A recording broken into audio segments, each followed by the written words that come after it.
saksikan kemenangan, nyatakan Kaulah Tuhan. Bangkit dan bersinar bagimu, serukan namamu atas kemenanganku. Dan tinggikan namamu, Saksikan kemenangan, nyatakan Kaulah Tuhan di hidup.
kasih tulus memberi warna.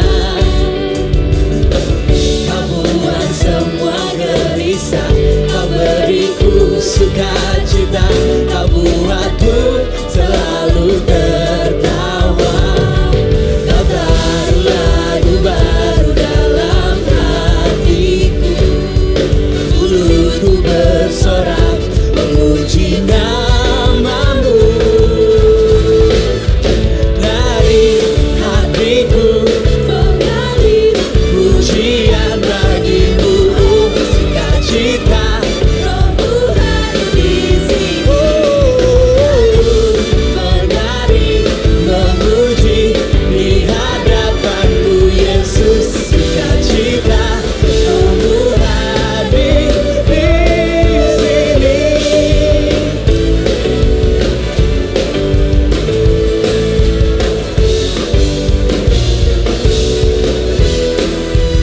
Sama-sama. Karyamu mempesona, kau angkatku dari gelap, kasih tulus memberi warna. Kau buang semua gelisah, kau beriku sukacita, kau buatku selalu tertawa. Kau taruh lagu baru dalam hatiku, amin. Mulutku bersorak memuji namamu. Dari hatiku mengalir pujian bagimu, sukacita Rohmu hadir di sini. Dan ku menari memuji di hadapanmu Yesus, sukacita Rohmu hadir di sini. La,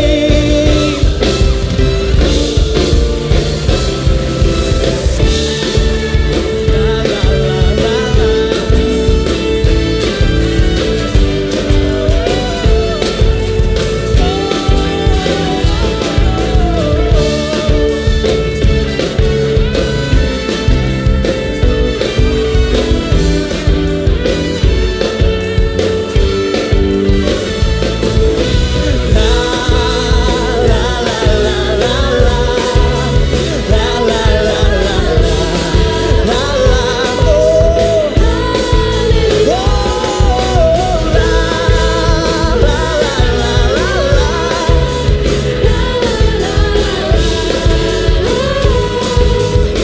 Sama-sama katakan, dari hatiku mengalir pujian bagimu, sukacita Rohmu hadir di sini. Dan ku menari memuji di hadapanmu Yesus, sukacita Rohmu hadir di sini. Yuk sama-sama nari gua.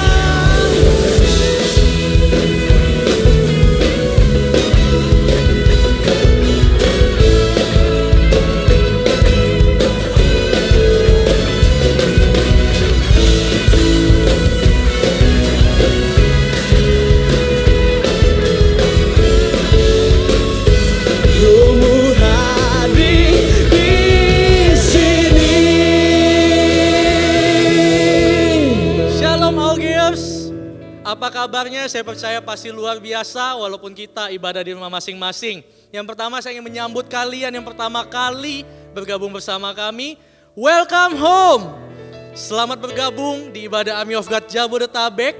Bagi kami gereja bukan cuma soal gedungnya aja, tapi ngomong juga sebuah komunitas yang ada di dalamnya yang kami namakan Connect Group, dan kami rindu kalian bergabung bersama kami, bertumbuh bersama, saling membangun di dalam Connect Group. Untuk itu kalau kalian ingin join bersama Connect Group di AUG Jabodetabek, kalian bisa hubungi nomor telepon yang ada di layar gadget atau TV kalian. Dalam waktu dekat kami akan menghubungi kalian. Selanjutnya kita akan memberikan persembahan, mari kita persiapkan persembahan yang terbaik. Persembahan dapat ditransfer melalui rekening yang tertera di layar gadget atau TV kalian masing-masing. Mari kita berdoa. Tuhan, terima kasih untuk kesempatan hari ini kami masih dapat memberikan persembahan. Tuhan, berdoa lewat persembahan yang kami berikan ini, sungguh-sungguh Tuhan memperluas kerajaan-Mu di bumi ini.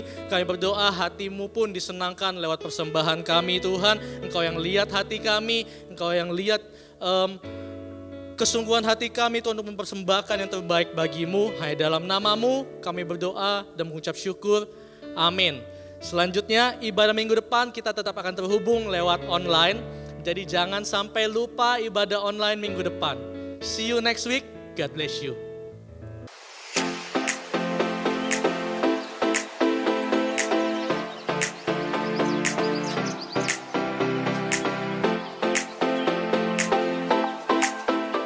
What's up guys, apa kabar kalian minggu ini? Ketemu lagi sama gue Babang Eldan. Seneng banget rasanya untuk ketemu sama kamu minggu ini. Dan seneng banget untuk menyapa kamu yang baru pertama kali hadir di ibadah kita minggu ini. Welcome home! Selamat datang di Gereja Mawar Sharon Jabodetabek. Kita juga rindu banget untuk kamu join di komunitas rohani kita, yaitu Connect Group. Cara untuk daftarnya simple banget. Kamu langsung search di Instagram by GMS Jakarta Barat untuk kamu yang berdomisili di Jakarta, atau enggak bisa kamu langsung DM kita di GMS Tangerang untuk kamu yang berada di Tangerang dan sekitarnya.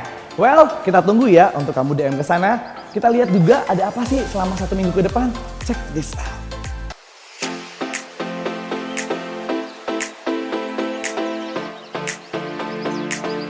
Bagi kalian jemaat Army of God, jangan lewatkan Army of God online service yang diadakan setiap minggunya, khusus bagi kalian AOGers Gereja Mawar Sharon Jabodetabek.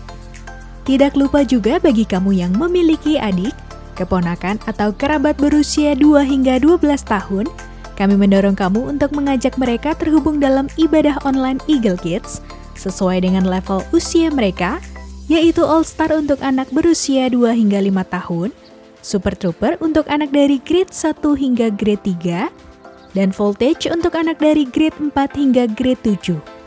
Ibadah Army of God dan Eagle Kids dapat diakses pada link berikut.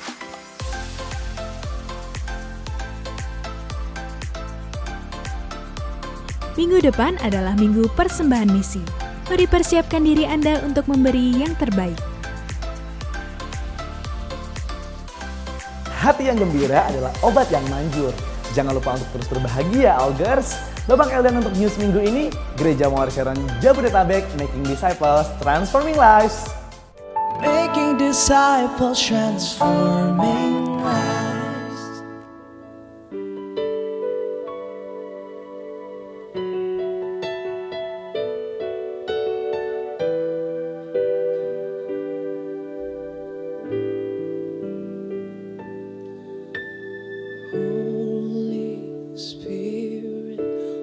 Fountains are in you, Jesus, Spirit, a true friend I found in you.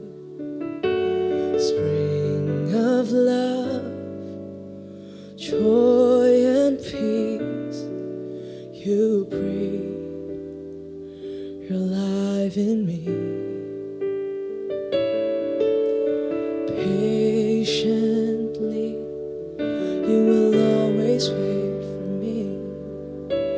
You're so kind, so good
My best friend, Holy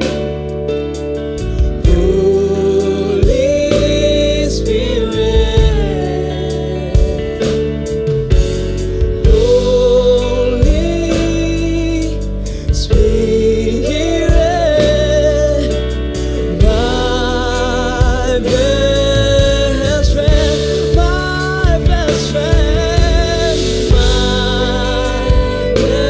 Holy Spirit, Holy Spirit,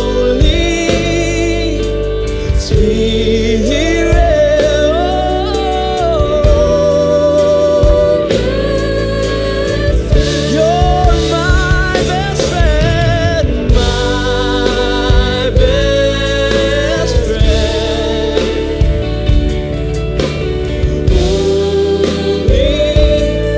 Kau yang termanis ya Roh Kudus, Holy Spirit, my best, my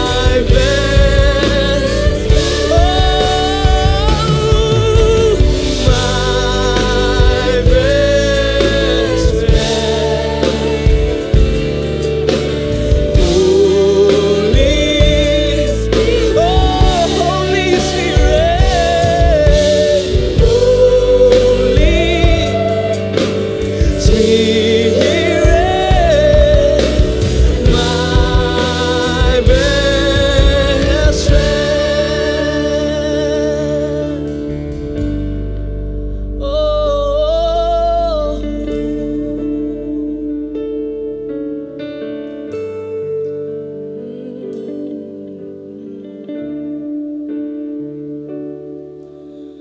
My best friend, Holy Spirit, Holy Spirit, my best friend, my best friend, Holy Spirit, Holy Spirit, my best friend,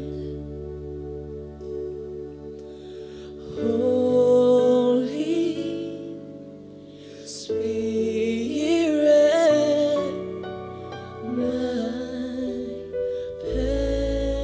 best friend,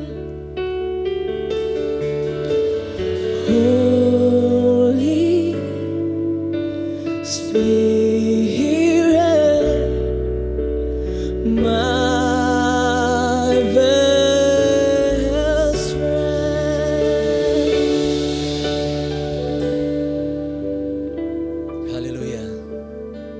Hari ini kami bersyukur kepadamu ya Bapa atas kesempatan untuk kembali datang kepadamu di dalam hadirat Tuhan. Kami diterima apa adanya. Terima kasih. Dan jika sebentar kebenaran firman Tuhan dibagikan, biar kebenaran firman Tuhan tersebut memerdekakan kami, merangkul kami, membawa kami kembali. Sehingga kami menjadi orang yang dapat akrab dengan Bapa. Hati yang jauh kau bawa kembali, hati yang merasa bersalah Tuhan hibur dan pulihkan. Sehingga hidup kami disegarkan secara iman setelah firman Tuhan dibagikan, setelah ibadah kami lakukan bersama-sama di rumah masing-masing.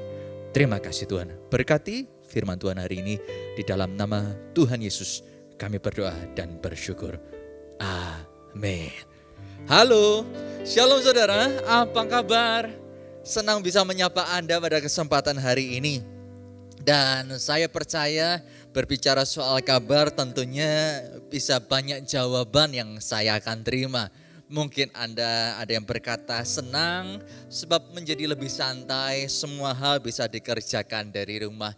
Atau yang lain berkata ada susahnya juga sih, meskipun waktu luang banyak, ruang lingkup terbatas, mau kemana-mana menjadi susah, tidak leluasa untuk bergerak. Yang lain mungkin merasa beruntung karena hal yang Anda khawatirkan, hal-hal yang Anda takutkan ternyata menjadi hal yang terlewatkan karena stay at home. Sisi yang lain bukan beruntung yang dirasakan, mungkin ada juga di antara Anda yang merasakan jadi buntung. Oleh karena mungkin Anda sudah menyusun secara susah payah rencana harus berubah seketika. Bukan dalam jangka waktu yang singkat, bahkan belum tahu sampai kapan. Anda kelimpungan, tak tahu harus berbuat apa, semuanya stagnasi, dan itu situasi hari ini. Untuk setiap kita, saya ingin berkata bahwa tidak ada yang kebetulan dalam kehidupan ini. Hanya karena sesuatu itu tidak kita tahu sampai kapan, bukan berarti Allah lepas kendali. Sebab kita ini anak-anaknya. Meskipun hati susah untuk menerima saat ini mengapa seperti ini, ingatlah Tuhan itu Bapa yang baik. Dia mengerti setiap pergumulan dan tantangan yang kita punya. Dia tahu setiap kesedihan kita pula. Jangan takut, jangan khawatir, Allah itu baik.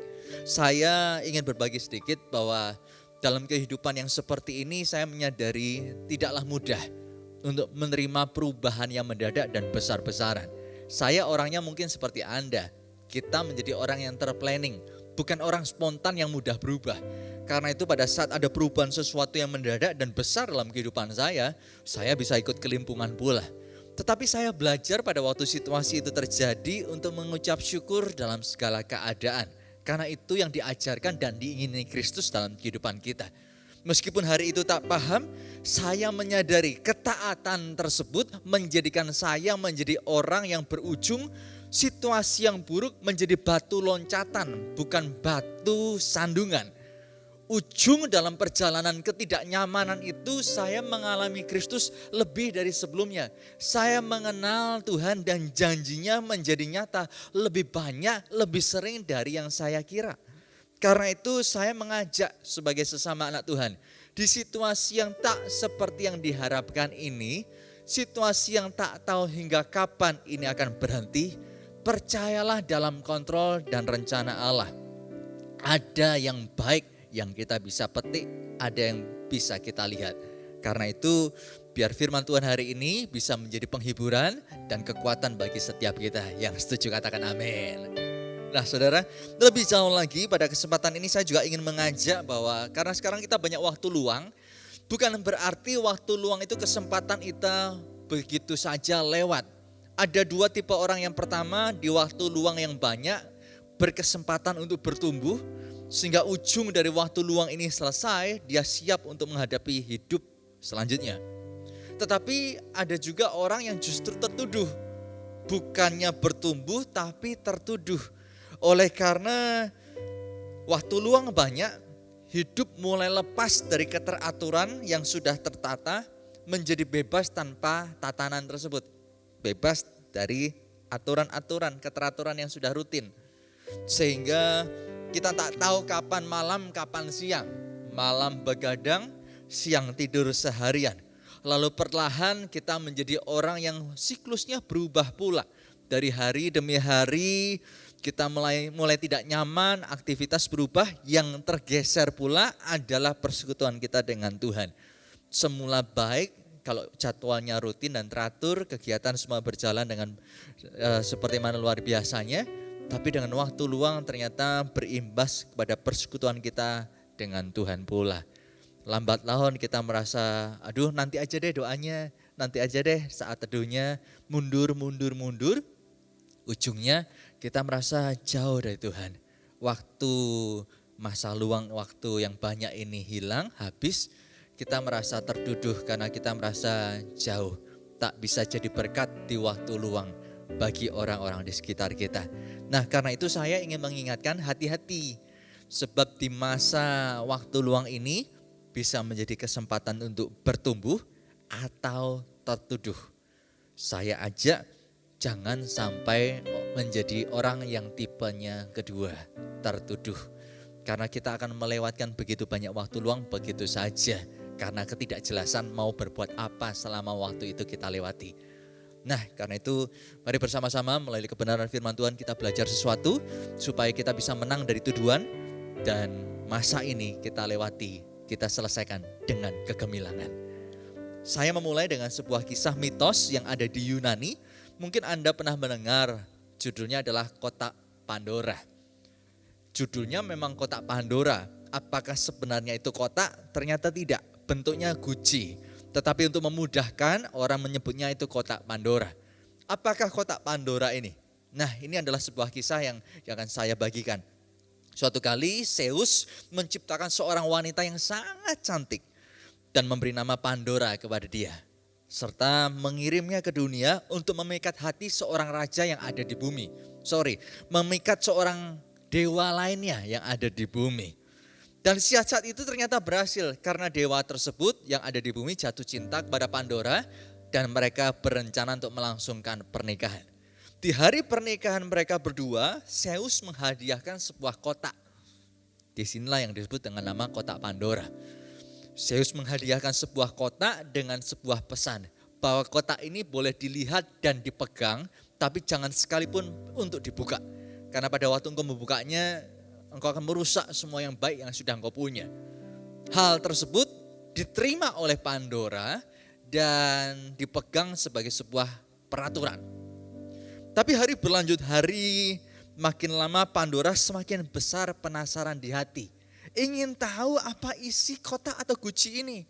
Antara ya dan tidak, hari dilalui dengan penasaran, tangan sudah meraba namun tak kunjung untuk membuka.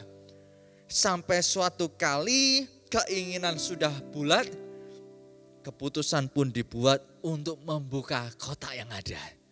Dan tanpa pernah diduga, ia sangat terkejut karena begitu kotak itu dibuka, ia melihat hal yang banyak keluar dan menakutkan ada tersebar ke seluruh dunia.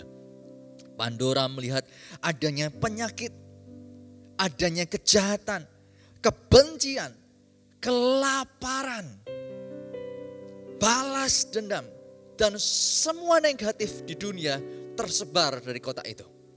Dan dialah yang menyebabkan itu terjadi. Melihat apa yang terjadi, dia menangis. Tetapi apa yang telah dilakukan, penyesalan pun tiada guna, sudah terlambat. Itu mitos tentang Kotak Pandora. Mitos, kepercayaan saja. Di Alkitab ada sebuah kebenaran yang mirip, tapi kebenaran bukan mitos. Mari kita melihat bersama di dalam kitab Kejadian pasal yang ketiga ayat 1 sampai ayat yang ke-7 saya akan bacakan untuk setiap kita. Dikatakan seperti ini, adapun ular ialah yang paling cerdik dari segala binatang di darat yang dijadikan oleh Tuhan Allah. Ular itu berkata kepada perempuan itu, tentulah Allah berfirman, semua pohon dalam taman ini jangan kamu makan buahnya, bukan? Perhatikan ayat yang kedua. Lalu saut perempuan itu kepada ular itu, buah pohon-pohonan dalam taman ini boleh kami makan. Tetapi tentang buah pohon yang ada di tengah-tengah taman, Allah berfirman, jangan kamu makan ataupun raba buah itu, nanti kamu mati. Perintah Tuhan sangat jelas sekali. Jangan pernah memakannya. Sebab pada waktu kamu memakannya, kamu akan mati. Jelas sekali. Ayat yang keempat.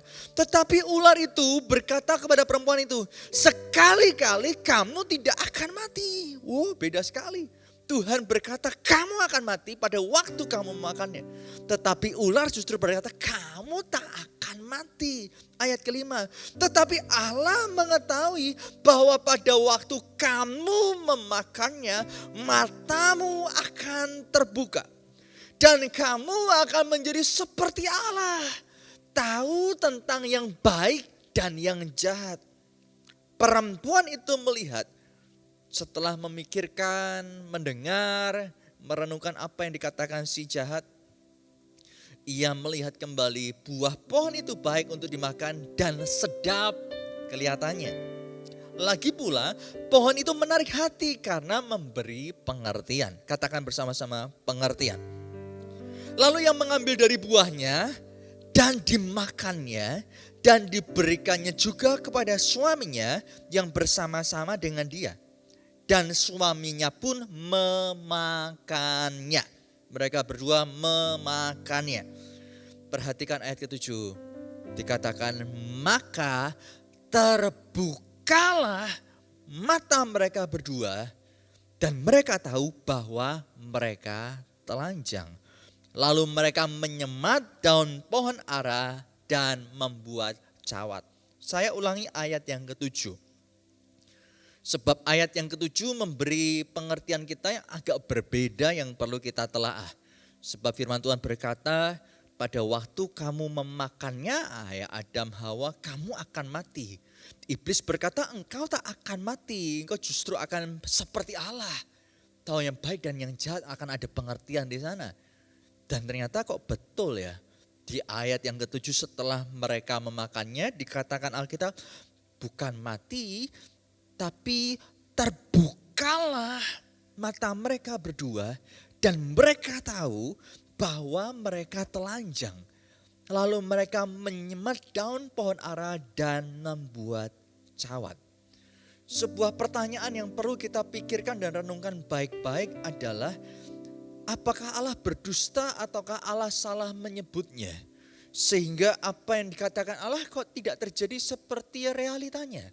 Allah berkata kamu akan mati jika kamu makan buah ini. Iblis berkata enggak, kamu akan mati Adam dan Hawa. Dan yang terjadi kelihatannya seperti yang dikatakan oleh iblis tersebut. Iblis yang benar, Allah yang berdusta. Apakah seperti itu? Ternyata tidak.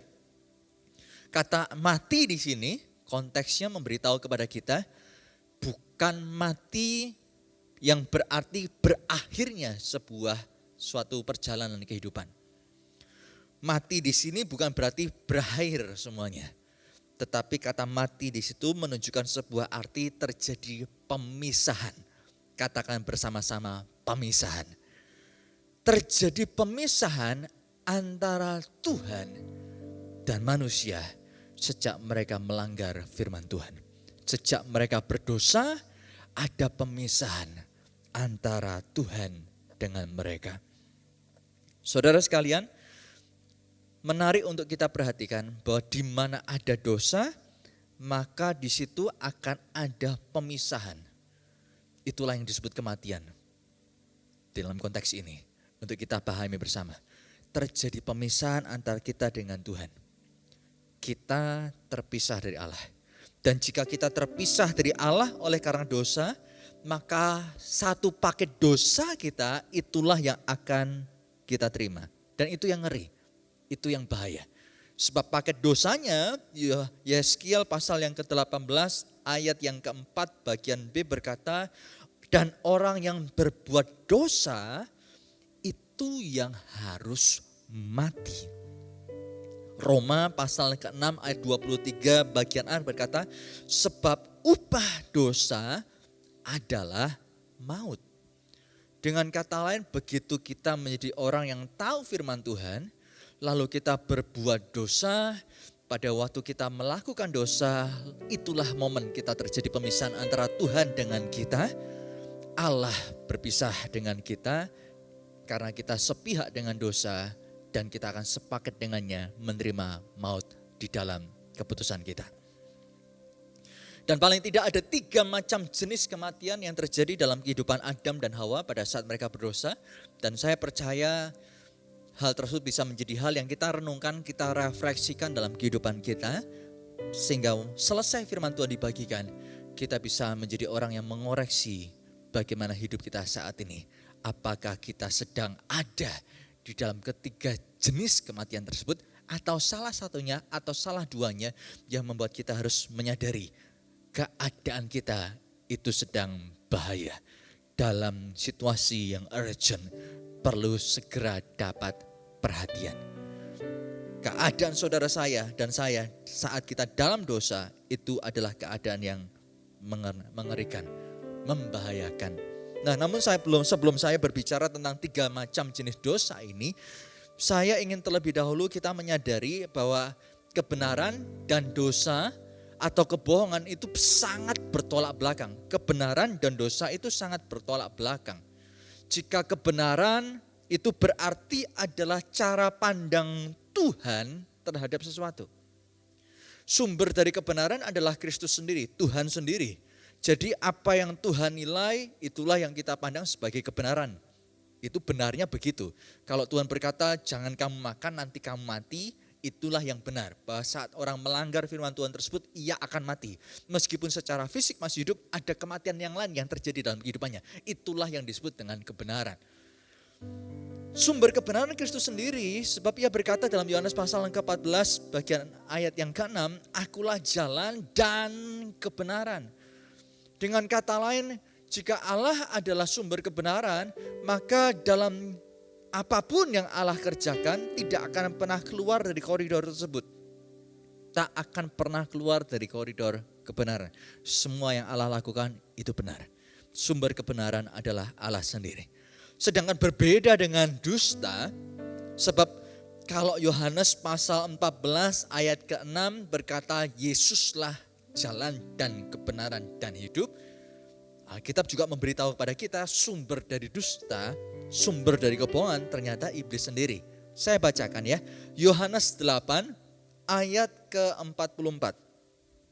Iblislah yang akan menjadi bapamu dan kamu ingin melakukan keinginan-keinginan bapamu. Perhatikan kalimat selanjutnya. Ia adalah pembunuh manusia sejak semula. Perhatikan kalimat ini. Ia adalah pembunuh manusia sejak semula.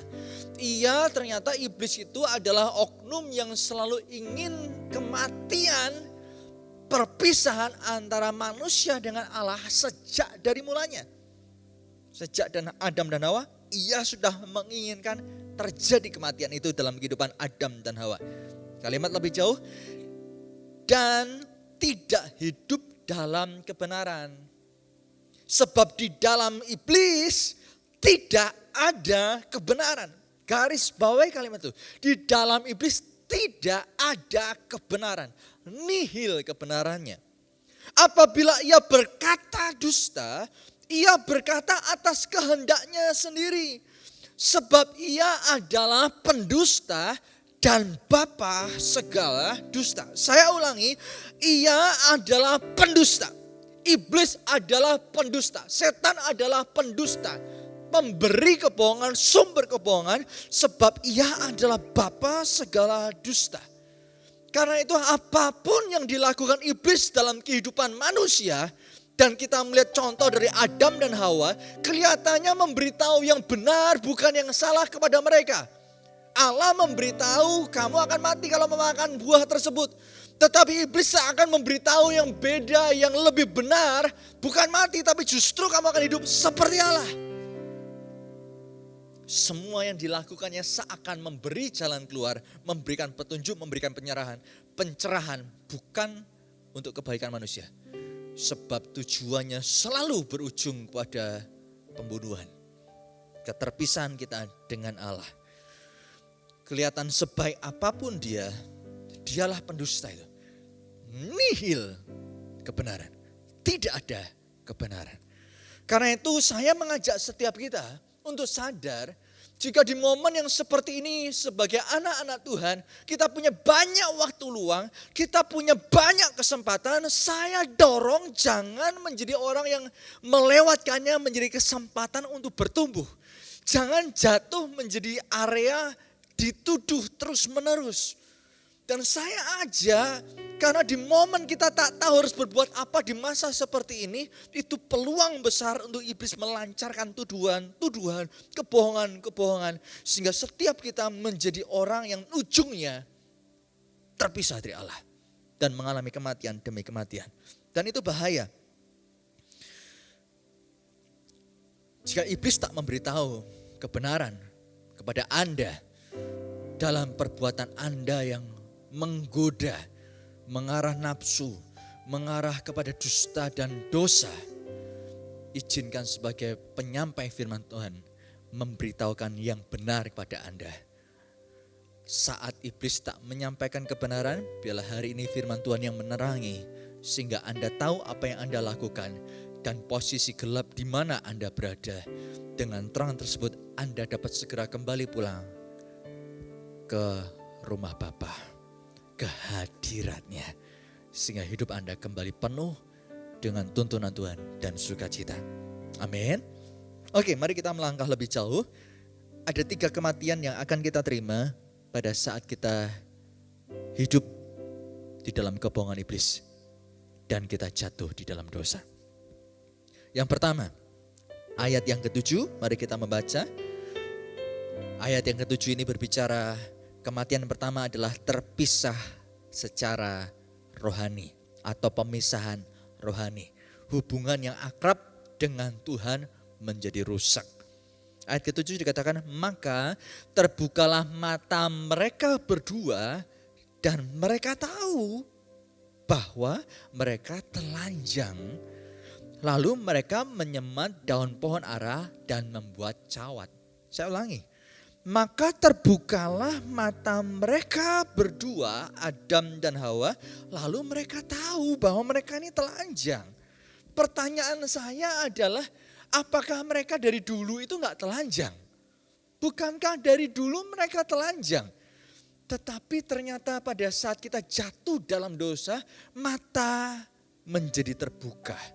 Momen pada saat di Taman Eden itu, mereka jatuh karena melanggar firman Allah, memakan buah yang Tuhan larang. Itu untuk pertama kalinya dalam kehidupan Adam dan Hawa di dalam kekekalan. Untuk pertama kalinya mereka mulai menyadari adanya hal jahat dalam hidup ini. Adanya hal buruk dalam hidup ini. Sebelum mereka jatuh dalam dosa, yang mereka lihat di dalam kehidupan ini adalah yang Allah lihat. Bahwa semua baik dan amat baik. Semua baik dan amat baik. Tapi begitu mereka memakan buah terlarang, melakukan dosa yang Tuhan sudah beri peringatan jangan lakukan. Mereka jatuh, mata mereka menjadi terbuka. Lalu menyadari hal buruk dan hal baik dalam hidup mereka. Dan mereka melihat ternyata ketelanjangan yang selama ini tidak memalukan adalah ternyata hal buruk di mata mereka. Sehingga mereka membuat lebih jauh keputusan untuk menutupinya dengan cawat. Saudara sekalian, hari ini kita telah tinggal di dalam dunia berdosa. Kita tak seperti Adam dan Hawa sebelum berdosa. Pengertian yang kita punya dalam hidup ini adalah hal yang baik dan yang buruk. Kita bisa membuat penilaian atas kehidupan yang kita jalani. Bukan hanya baik dan amat baik, tapi baik, amat baik, buruk dan sangat buruk itu kita punya semua. Tapi satu hal yang saya ingin kita menyadari bersama-sama sehingga kita bisa merenungkan dan refleksikan dalam kehidupan ini dari firman Tuhan ini, apa yang kita bisa mulai terapkan, aplikasikan. Bahwa yang pertama, berbicara mata kita terbuka, mata Adam dan Hawa terbuka pada saat jatuh di dalam dosa. Aplikasinya bagi kita, refleksinya bagi kita adalah bisa jadi itu adalah sebuah momen di mana kita menyadari setelah berbuat dosa, lalu kita berkata, seandainya hal itu tidak kulakukan. Seandainya hari itu aku tak pernah ke sana. Seandainya aku tak pernah mengenal dia. Seandainya aku mendengarkan apa yang keluargaku katakan. Aku mendengarkan apa yang dinasihati oleh pemimpinku. Aku mendengarkan nasihat dari orang-orang sekelilingku. Seandainya. Itulah momen di mana kita terbuka mata kita. Bahwa kita ternyata hidup di dalam penyesalan dan berharap sebuah penganiayaan terjadi tapi tidak mengubah apa-apa. Karena hari itu kita sedang menjalani konsekuensi dari keputusan kita. Dan yang kedua, hal apa yang kita bisa refleksikan dalam kehidupan ini dari poin pertama, berpisah dengan Tuhan. Yaitu bahwa kalau Adam dan Hawa begitu pengertian hal yang baik dan buruk itu masuk dalam hidup mereka, mereka memandang ketelanjangan yang semula tak apa-apa menjadi sebuah hal yang memalukan. Lalu mereka mengambil daun pohon ara lalu menutupi aurat mereka. Perhatikan daun pohon ara itu. Hal tersebut juga merupakan ciptaan Tuhan. Dan apa yang Tuhan ciptakan adalah hal yang baik. Terkadang dalam kehidupan kita, pada saat kita ini menjadi orang yang jatuh dalam dosa, hati-hati pada saat itu terjadi bukan pertobatan yang kita lakukan, tapi kita mencoba menutupi kejahatan kita, kelemahan kita, aurat kita tersebut dengan hal yang baik. Seperti apa? Pelayanan. Seperti apa? Rajin ke gereja. Kita mencoba menutupi diri dan kelemahan dan dosa kita dengan kebaikan yang kita tampilkan di mata orang. Saya mau mengingatkan Anda bahwa kehidupan yang ditutupi oleh hal yang baik tersebut, pergi ke gereja, melayani, memberikan sukacita kepada orang lain, itu tak mengubah apa yang Allah lihat. Jika Allah tahu bahwa kita berbuat dosa dan kita terpisah daripada Dia, cawat pun bukan penutupnya. Hanya pertobatan yang kita bisa lakukan. Karena itu jika kita hari ini mengingat, memang saat ini semua kita berhenti melayani untuk sementara. Secara bersama-sama kita berhenti melayani. Tapi ingat, jika di waktu lalu, ternyata pelayanan yang kita lakukan itu adalah untuk menutupi kelemahan kita, dosa kita, aurat kita. Itu adalah pilihan yang salah. Tanggalkan itu, sebab hanya satu langkah yang tepat untuk kembali jika kita mengalami kematian yang pertama, yaitu dengan cara bertobat. Bertobat. Yang kedua, kematian yang kedua adalah terpisah secara emosi. Katakan bersama-sama, terpisah secara emosi. Kejadian 3 ayat ke-8 berkata, ketika Adam dan Hawa mendengar bunyi langkah Tuhan Allah yang berjalan-jalan dalam taman itu pada waktu hari sejuk, bersembunyilah manusia dan istrinya itu terhadap Tuhan Allah di antara pohon-pohonan dalam taman. Manusia ternyata bersembunyi dari Tuhan, bukan hanya 1-2 tempat yang ia pakai, tapi dia terus berkeliling menghindari di mana ada Tuhan, dia menjauh darinya. Di antara pohon-pohonan dalam taman. Ayat ke-9, tetapi Tuhan Allah memanggil manusia itu dan berfirman kepadanya, di manakah engkau? Ia menjawab, ketika aku mendengar bahwa engkau ada dalam taman ini, aku menjadi takut. Karena aku telanjang, sebab itu aku sembunyi. Saudara sekalian, pada saat kita ini jatuh dalam dosa, kematian yang pertama yaitu terpisah secara rohani itu terjadi. Yang kedua adalah terpisah secara emosi. Kita yang semula suka nyaman tinggal di dekat Tuhan, berlama-lama ada di sana karena kita jatuh di dalam Tuhan, di dalam dosa, kita mulai menjadi orang yang tak nyaman, terganggu, merasa tidak pantas, merasa tidak layak, merasa berdosa di dalam hadiratnya. Kemudian kita memilih bersembunyi dari hadapan Tuhan dan berkata, Tuhan, aku ini telah terlalu sering menyakiti hatimu. Lebih baik daripada terus menyakiti hatimu, menyalibkanmu untuk kedua kali, aku kembali ke hidup lamaku saja. Saya mau katakan kepada Anda, jika keputusan itu yang Anda buat, Anda sedang mensukseskan rencana setan dalam kehidupan Anda. Anda sedang mensukseskan rencana iblis untuk menghabisi hidup Anda. Karena saya dan kita semua adalah manusia. Sebagai manusia hari ini saya sudah berkeluarga dan memiliki anak. 2 anak saya. Jika anak saya berbuat salah, saya pasti mendisiplin dia. Tentu setelah beberapa kali saya beritahu, diulang terus menerus ada disiplin yang saya berikan. Namun sebagai ayah, meskipun saya ini terbatas, sebanyak-banyaknya disiplin yang saya berikan itu selalu dengan kondisi saya mengasihi dia. Dan kalau sebenci-bencinya, aduh kok terus mengulang ya. Bagi saya, meskipun mengulang, dia tetap anak saya. Kesalahannya tak pernah mengubah bahwa dia adalah anak saya. Tahukah Anda dan saya, bahwa meskipun kita bisa berulang kali jatuh dalam keputusan yang salah dan berdosa, itu tak mengubah status kita bahwa kita anak Allah. Tapi bagian kita, jangan sengaja memutuskan untuk meninggalkan rumah dan menjadi lawan Tuhan. Bapak itu mengasihi kita. Anak-anak saya tahu, seburuk-buruknya mereka disiplin. Mereka menghampiri saya atau mamanya hanya untuk menangis dan minta maaf. Dan setiap kali itu terjadi, kami beri ruang untuk itu dan terima mereka. Kami manusia, apalagi Bapa di surga. Jadi jika Anda berkata, lebih baik saya tinggalkan Tuhan sekalian daripada terus jatuh dalam dosa dan mendukakan dia, jangan. Sebab lebih baik Anda kembali, sebagaimana dikatakan oleh firman Tuhan, orang benar itu jatuh 7 kali. Tapi bangun pula 7 kali. Engkau adalah orang benar. Engkau adalah anak Tuhan, bukan anak setan. Dengar Bapa di surga, jangan dengar pendusta yang terus berbicara di hati Anda. Anda adalah anaknya.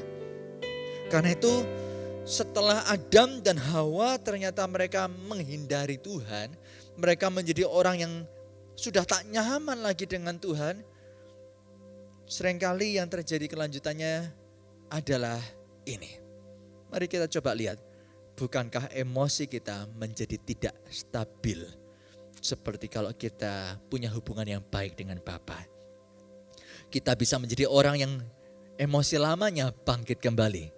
Kita yang dulu gampang marah, mulai muncul emosi yang seperti ini.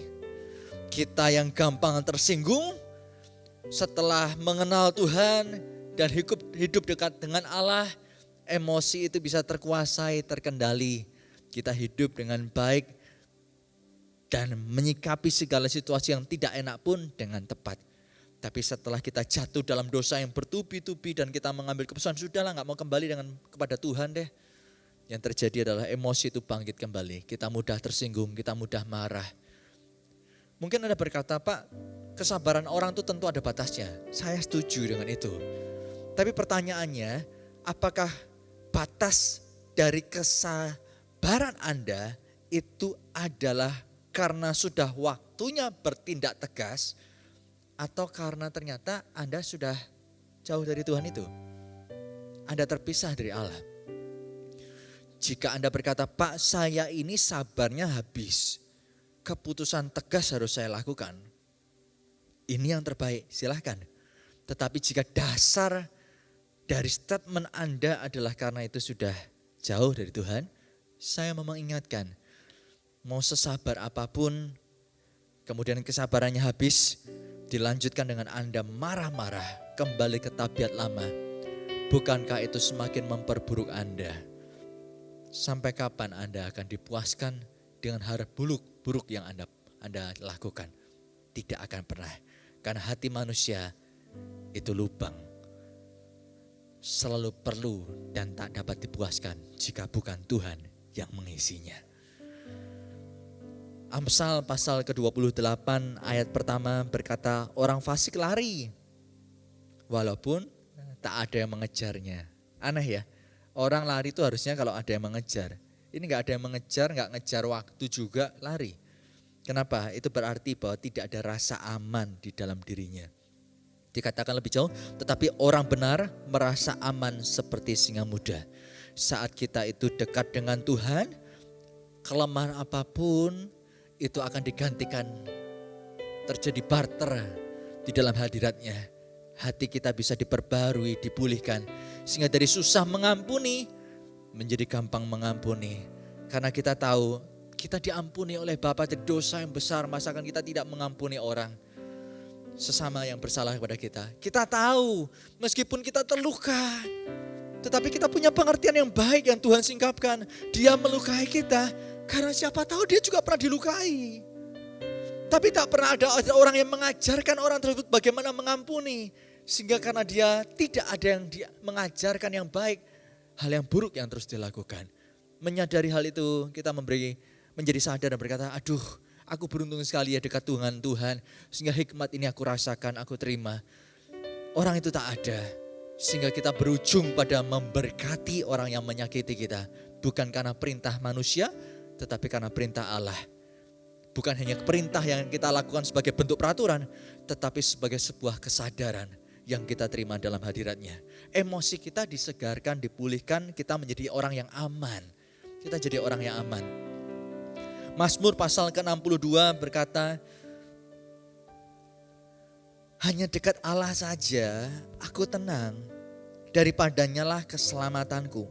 Hanya dialah gunung batuku dan keselamatanku. Kota bentengku, aku tidak akan goyah.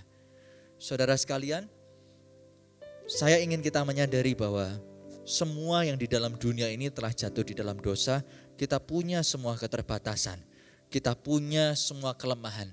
Tetapi termasuk kelemahan emosi itu hanya bisa tertolong pada saat kita buat keputusan untuk meninggalkannya. Dan keputusan untuk meninggalkan emosi yang berlebihan itu hanya akan bisa sukses kita lakukan jika pengertian kita punya. Dan pengertian itu kita terima pada waktu kita dekat dengan Allah. Pertanyaan saya hari ini kepada Anda, bagaimana emosi Anda? Apakah emosi Anda sehat? Atau emosi Anda berantakan? Atau emosi Anda tak stabil? Coba lihat apa yang membuatnya demikian. Apakah kelelahan? Apakah persoalan yang bertubi-tubi? Ataukah karena Anda bersumber dari dosa yang membuat Anda terpisah secara emosi dengan Allah? Kematian yang ketiga, jika kematian pertama adalah kematian secara spiritual, secara rohani. Yang kedua kematian secara emosi, terpisah secara emosi. Yang ketiga adalah terpisah secara hubungan. Ayat 11 sampai ayat yang ke-13 saya bacakan untuk Anda sekalian. Firman-Nya, siapakah yang memberitahukan kepadamu bahwa engkau telanjang? Itu pertanyaan Tuhan. Apakah engkau makan dari buah pohon yang kularang kau makan itu? Manusia itu menjawab, perempuan yang kau tempatkan di sisiku, dialah yang memberi dari buah pohon itu kepadaku, maka ku makan. Kemudian berfirmanlah Tuhan Allah kepada perempuan itu, apakah yang telah kau perbuat ini? Jawab perempuan itu, ular itu yang memperdaya aku, maka ku makan. Terpisah secara hubungan antara kita dengan sesama kita, itu menjadi kematian yang ketiga yang kita akan alami jika kita terus ada di dalam dosa. Apa yang saya barusan baca kepada Anda, di mana Tuhan bertanya kepada Adam, lalu Adam menjawab, perempuan yang kau tempatkan di sisiku, dialah yang memberi aku buah dari pohon itu, maka aku makan. Saya jujur kaget pada waktu saya kembali membaca Alkitab dan membaca di ayat ini, pengertian ini Tuhan bukakan. Kagetnya adalah julukan perempuan yang diberikan Adam kepada Hawa pada waktu ini adalah bentuk kemarahan dan menyalahkan dia oleh karena dosa dan akibat yang diterima. Aku ini mengalami begini karena dia Tuhan, karena perempuan ini. Hal tersebut sangat bertolak belakang jika Anda dan saya kita memperhatikan Kejadian pasal 2. Kejadian 2 ayat 19 sampai ayat 23 saya bacakan untuk kita semua. Lalu Tuhan Allah membentuk dari tanah segala binatang hutan dan segala burung di udara. Dibawanya lah semuanya itu kepada manusia untuk melihat bagaimana Adam menamainya. Dan seperti nama yang diberikan manusia itu kepada tiap-tiap makhluk yang hidup, demikianlah nanti nama makhluk itu. Perhatikan ayat 20. Manusia itu memberi nama kepada segala ternak, pada burung-burung di udara, dan kepada segala binatang hutan. Tapi baginya sendiri setelah ia memberi nama, bekerja dan mengelola taman, tak ia jumpai penolong yang sepadan dengan dia. Ayat yang ke-21. Tuhan Allah membuat manusia itu tidur nyenyak. Ketika ia tidur, Tuhan mengambil salah satu rusuk daripadanya lalu menutup tempat itu dengan daging. Dan dari rusuk yang diambil Tuhan Allah dari manusia itu dibangunnyalah seorang perempuan lalu dibawanya ke manusia itu. Perhatikan ayat 23. Setelah Adam terima mandat dari Tuhan memberi nama dan mengelola Taman Eden dan ia melakukannya, tak ia temukan satupun penolong yang sepadan. Hal itu diketahui Tuhan pula dan Allah menghadirkan Hawa lalu memberikannya kepada Adam. Ayat yang ke-23 adalah respon Adam pada waktu bertemu dengan Hawa pertama kali. Dikatakan, lalu berkatalah manusia itu, inilah dia. Wah, saya gak bisa membayangkan begitu meluapnya sukacita Adam. Dia berkata, ini dia, ini. Semua hewan, ternak, burung, semua aku beri nama. Semua yang baik di taman ini pun sudah aku ketahui semua. Tapi tak satu pun yang seperti ini. Tulang dari tulangku dan daging dari dagingku. Ia akan dinamai perempuan sebab ia diambil dari laki-laki. Kata perempuan, nama itu diberikan Adam kepada Hawa karena ia begitu bersukacita mendapat berkat yang besar dari Tuhan. Ia begitu bersukacita dengan penuh rasa bangga. Dia berkata, engkau perempuan sebab engkau diambil dariku. Engkau bagian hidupku. Engkau perempuan. Wow. Saat itu terjadi, Hawa pun bersukacita karena begitu buka mata Adam menyambut dia sangat merasa diterima. Saya membayangkan lebih jauh, setelah itu dia mulai berkata kepada Hawa, dan Tuhan, wah senang sekali Tuhan bisa ketemu dengan Hawa. Thank you Tuhan. Tuhan, seperti yang Tuhan sudah tugaskan kepadaku, aku telah menamai semua hewan-hewan ini. Aku mau tunjukkan kepada Hawa ya Tuhan. Aku mau tunjukkan kepada wanita ini, perempuan ini. Aku mau tunjukkan ya Tuhan. Tuhan berkata silakan. Silakan sebab yang aku punya engkau punya. Dan mereka mulai menghabiskan waktu demi waktu di dalam kekekalan itu. Untuk naik ke gunung menunjukkan burung-burung yang ada.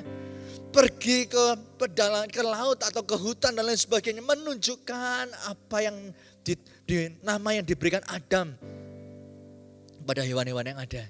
Hari demi hari dilalui dengan penuh sukacita. Sorak-sorai penuh terjadi nyanyian banyak di sana. Tapi semua bertolak belakang pada saat bicara dosa masuk dalam hubungan di antara manusia dengan Tuhan. Manusia yang pertama begitu bangga terhadap pemberian Allah. Hawa ganti menuding dan berkata, wanita ini, perempuan ini yang kau beri, yang menyebabkan aku jadi seperti ini. Mengenaskan sekali, sebab dari situ kita tahu dosa membuat mereka terpisah secara hubungan. Adam dan Hawa tidak lagi bisa menikmati hubungan satu dengan yang lainnya seperti sedia kala. Seorang fisikawan, dia berkata bahwa dalam kehidupan manusia ada sebuah ruang dalam hatinya yang lubang. Yang tak akan pernah dapat diisi oleh berbagai macam apapun juga. Area tersebut ia namakan gol vakum. Tak ada yang dapat mengisinya kecuali satu pribadi ini. Kristus namanya. Karena itu saudara, pada saat kita ini jauh dari Tuhan, kematian rohani kita alami, kematian emosi, terpisah secara emosi itu juga terjadi, secara relasi itu juga akan kita alami. Kita bisa menjadi orang yang kemudian menjadi terbatas, mengelola diri dan gejolak emosi dalam hubungan kita dengan sesama. Kita menjadi orang, kalau itu berbicara suami dan istri, kita menuntut pasangan kita menyenangkan kita. Tuhan itu tidak bisa menyenangkan semua orang. Buktinya sampai hari ini masih ada orang yang memaki-maki dia. Jika Tuhan saja tidak bisa menyukakan semua orang, apalagi pasangan kita. Terbatas adanya untuk menyenangkan diri kita, hati kita. Kita memberi beban yang sangat besar kepada pasangan kita. Jika kita menuntut dia menyenangkan hati kita, mengisi kekosongan hati kita. Itu tugas yang sangat berat. Dan tugas itu hanya akan kita berikan kepada dia jika kita menjadi orang yang terputus secara emosi. Terpisah secara emosi dengan Tuhan. Terpisah secara relationship, hubungan dengan sesama kita akibat dosa. Itu ketiga hal, kematian yang kita akan alami dan semuanya fatal. Jika kematian yang pertama, kedua, dan ketiga kita telah alami, tinggal tunggu waktu. Dosa yang sudah matang tinggal dituai juga. Saya tidak tahu kapan itu terjadi, namun tak pernah ada namanya kematian, itu Tuhan kehendaki. Sebab Allah menghendaki pertobatan orang percaya, bahkan pertobatan orang fasik, bukan kematiannya. Karena itu jika iblis berkata, itu kamu kan? Kamu sudah jauh dari Tuhan. Ngapain ditunda-tunda, bablas saja sekalian. Saya mau katakan, itu setan, bapak pendusta. Anak Tuhan yang sesama anak terang memberitahu kepada Anda. Sebagaimana saya diterima Allah apa adanya, dia juga menerima Anda apa adanya. Tak bicara semerah apapun dosamu. Satu-satunya jalan untuk hidup kembali adalah kembali kepada Tuhan. Apapun, seburuk apapun keadaanmu hari ini, kondisimu. Pilihlah keputusan heroik demi hidupmu hari ini. Keputusan seorang pahlawan dengan cara meresponi firman Tuhan. Orang disebut sebagai pahlawan bukan karena selalu memenangkan pertempuran dengan kekuatannya. Tetapi orang disebut sebagai pahlawan karena ia memenangkan pertempuran dengan keputusan yang tepat. Jangan selalu mengukur melawan iblis dengan kekuatan kita. Melakukan firman Tuhan dengan kekuatan kita. Karena kita tahu kekuatan ada batasnya. Dan kekuatan tidak selama-lamanya bisa kita andalkan. Tetapi membuat keputusan yang tepat itu selalu yang terbaik. Dalam berbagai keadaan. Meskipun Anda sedang di dalam gelap sekalipun. Keputusan yang tepat adalah kembali. Bagi anak kecil kalau ukurannya kekuatan tentu berbeda dengan orang dewasa. Orang dewasa bisa melakukan lebih banyak hal secara kekuatan daripada anak kecil. Tetapi kita tahu anak kecil bisa kita katakan pahlawan bukan karena dia kuat. Tetapi dia mengambil keputusan yang tepat. Di tengah dia menghadapi tantangan di depannya. Contohnya seorang anak kecil dia lagi batuk. Ditawarkan permen, candy kepada dia. Ingin sekali untuk mendapatkannya, menerima dan memakannya. Tapi karena dia tahu dia batuk, dia berkata, enggak dulu deh. Wow, itu keputusan yang tepat. Dan itulah alasannya dia disebut sebagai pahlawan. Tahukah Anda, tak peduli siapa Anda, tak peduli pergumulan Anda bagaimana, tak peduli sekali lagi segelap apapun dunia Anda. Bukan soal kuat atau lemahnya Anda yang harus menjadi ukurannya saat ini. Tapi keputusan apa yang tepat yang Anda buat itu menjadi penentunya. Apakah Anda akan menjadi pemenang atau orang yang kalah seterusnya. Apakah Anda menjadi orang yang kemudian dari terpisah dengan Allah menjadi bersatu kembali dengan Allah. Dipulihkan secara rohani, secara emosi dan secara hubungan. Ataukah Anda semakin buruk di sana? Kita semua sama-sama manusia dan sama-sama ciptaannya. Untuk semua ciptaan Allah hanya punya satu kehendak. Kita jadi seperti Dia dan tinggal di mana Dia ada. Itu alasannya Yohanes pasal ke-14 berkata, aku pergi kepada Bapa menyiapkan sebuah rumah untukmu. Supaya pada waktu semuanya telah siap, di tempat di mana aku ada, engkau ada. Rumah di surga bukan hanya untuk saya, tapi juga untuk Anda. Kapan kita siap pulang? Kita tak pernah tahu waktunya. Tapi satu perkara, rumahnya sudah ada. Jangan biarkan itu kosong tanpa ada penghuninya. Karena kita gagal ke sana dengan cara terus membuat keputusan yang salah. tinggal di dalam dosa. Buat keputusan hari ini, tinggalkan dosa, kembali kepada Tuhan. Rumah yang di sana, Bapa bangun untuk Anda, tinggali di waktunya nanti. Amin. Amin.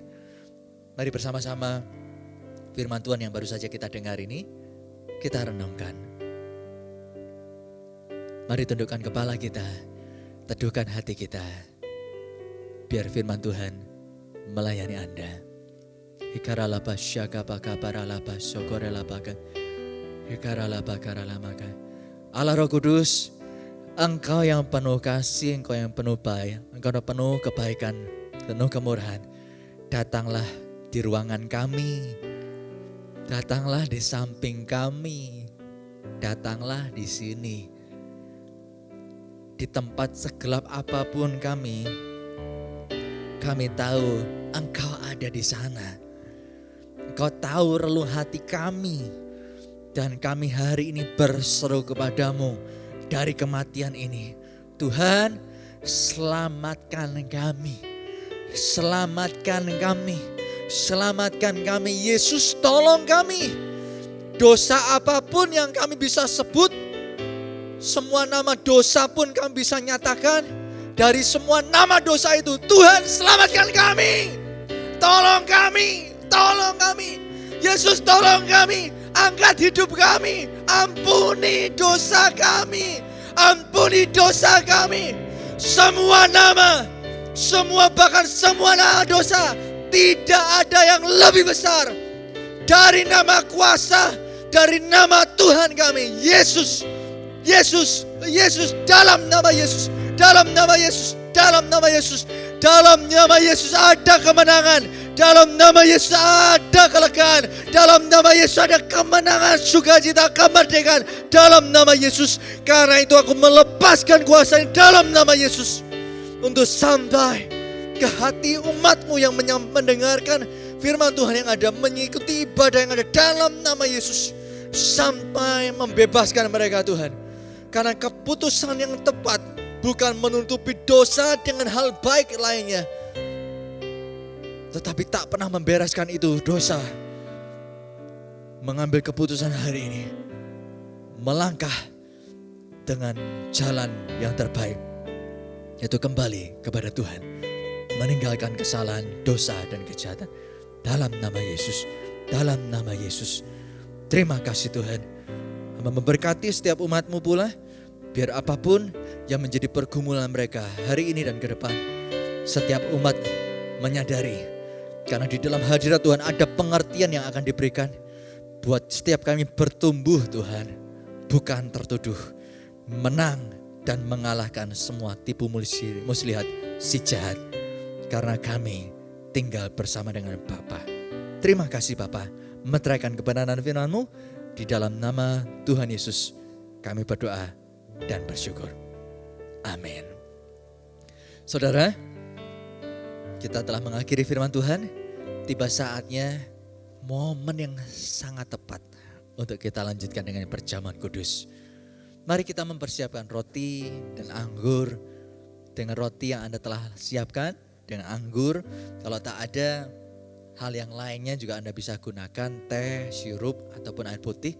Mari kita sekali lagi datang kepada Tuhan di dalam doa. Tapi sekarang berbeda. Bedanya kita tahu roti dan anggur lambang tubuh dan darah Yesus ini kita terima. Kita alami kuasanya. Bukan karena benarnya kita. Bukan karena hebatnya kita. Tapi karena kasihnya yang mengangkat kita dan membawa kita kembali dari kegelapan dunia dan kegelapan dosa yang hari ini kita telah tinggal di sana. Lalu kembali kepada Bapa. Mari kita siapkan roti dan berdoa bersama-sama. Tuhan, 2000 tahun lalu Engkau telah mati bagi kami. 2000 tahun lalu Engkau memberikan nyawa-Mu ganti dosa-dosa kami. Kalau kami tadi berdoa di dalam nama Yesus untuk segala dosa kami, akui di hadapan-Mu dan terima pengampunan. Semuanya adalah karena kasih karunia di dalam karya salib-Mu. Kuduskan roti dan anggur yang kami pakai ini boleh menjadi lambang tubuh dan darah Yesus. Di mana kami bersatu dengan korban-Mu. Ada kuasa. Hari ini sukacita biar meluap karena kami tahu kami diterima Bapa, kami anak. Terima kasih Tuhan. Sebab apa yang telah aku teruskan kepadamu telah aku terima dari Tuhan. Yaitu pada malam waktu Yesus diserahkan, ia mengangkat roti. Ia memecah-mecahkannya dan berkata, inilah tubuhku yang diserahkan bagi kamu. Perbuatlah ini setiap kali kamu memakannya menjadi peringatan akan aku. Tuhan, kami peringati cinta-Mu, kami peringati kasih-Mu dengan penuh ucapan syukur. Kami juga terima kuasa-Mu yang memerdekakan kami. Oleh bilur-bilur-Mu kami sembuh, kami terima mujizat, kami terima kuasa, kami terima kemenangan. Di dalam nama Yesus, mari kita makan bersama-sama.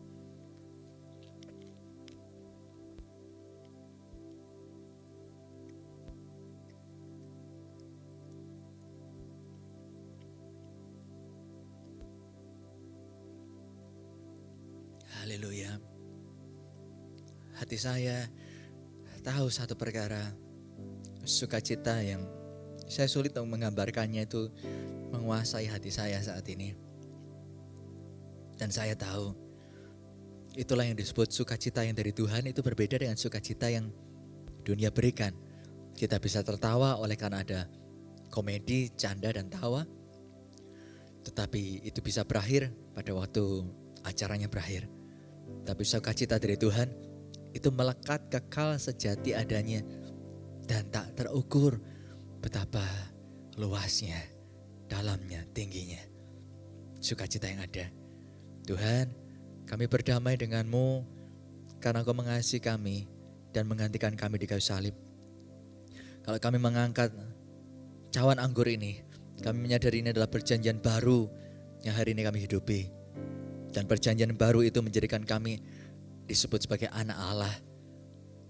Dulu kami musuh Tuhan. Kami mati, tapi hari ini dihidupkan kembali, disegarkan lagi. Terima kasih Tuhan, terima kasih. Perjanjian yang baru ini membuat kami diterima dan dimeteraikan oleh darah-Mu. Terima kasih untuk perjanjian yang baru, terima kasih. Kemudian sudah makan, ia mengangkat cawan lalu berkata, inilah darahku yang dicurahkan bagimu. Perbuatlah ini setiap kali kamu meminumnya menjadi peringatan akan aku. Mari kita bersekutu dengan korban Kristus, dengan darah Yesus, dengan penuh ucapan syukur. Di dalam nama Yesus.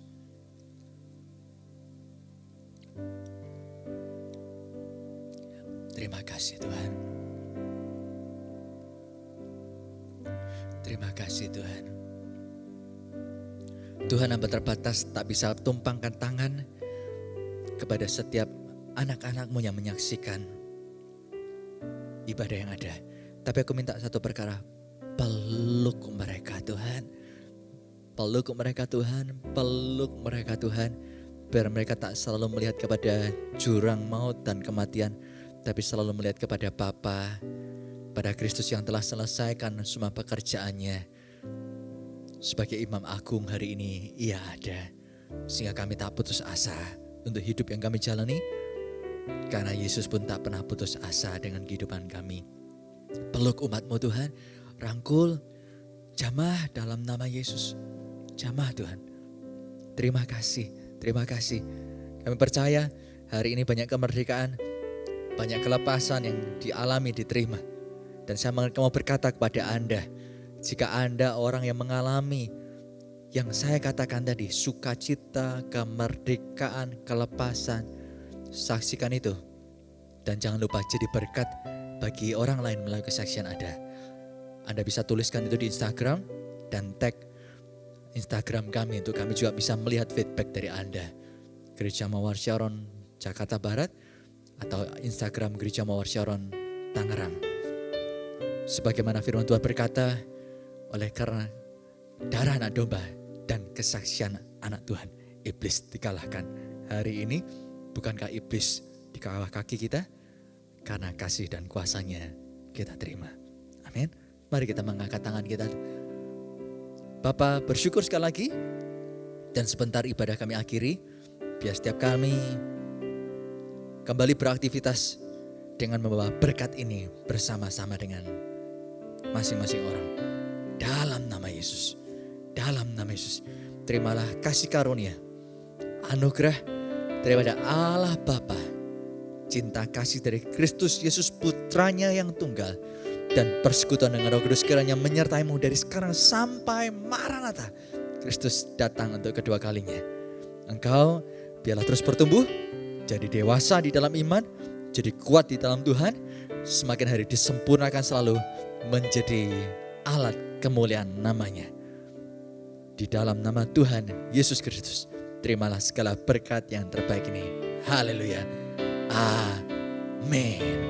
Tuhan Yesus memberkati.